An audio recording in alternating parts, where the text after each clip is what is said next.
I've always been asked to help, and I've always tried to help. I really didn't have much of a real ability to help until probably after the Paralympics in 2000, and I had an opportunity to go to Cambodia and to work with the School of Prosthetics over there, and so that was really interesting. Mark and I go back probably 15-20 years when I first met him on a visit to Cambodia. Having Mark there to share his experience with poor people who had been injured by landmines and were very much excluded from society at that time was a huge boost. In 2006 on Everest, we raised around about 70,000 US dollars. And a lot of that went to rebuild a limb centre, which is the sort of thing that I do in Cambodia. We had some left over, and that was when we created Limbs for All. Well, Limbs for All is about creating an inclusive opportunity really for everyone.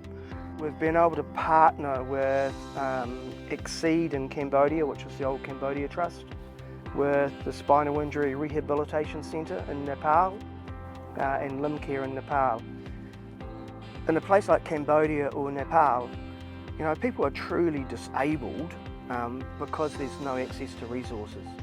And so I guess our role was to try and pick an area and make sure that we can give them the resources that they need. Disability should never define your life, but it does if you can't get around it. Mark has contributed an awful lot to our organisation and to other organisations, and his passion for people with disability, especially those with amputation, is boundless. I really love explaining the things that I love to people. Prior to COVID, I'd done about 50 or 60 trips to India. I've done about 250 programs in India, and it's just been so exciting working with the biggest companies in the world, working with companies that have got some real challenges in their culture in the company. Because I guess my space I work in is around corporate culture, it's around attitude to change, and that's the big thing. Change is the constant, as we've all found out over the last few years.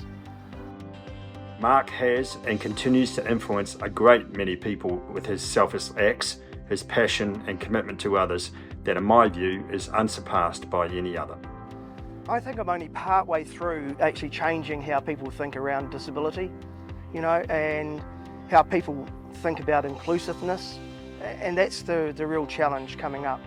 So the more that I can do in that space, the better really. There's no more Everests for me. I'd be there tomorrow, but I know that I'd be a bit too slow, and I know there'd be a divorce involved. So the next challenge is really the intellectual challenges of change.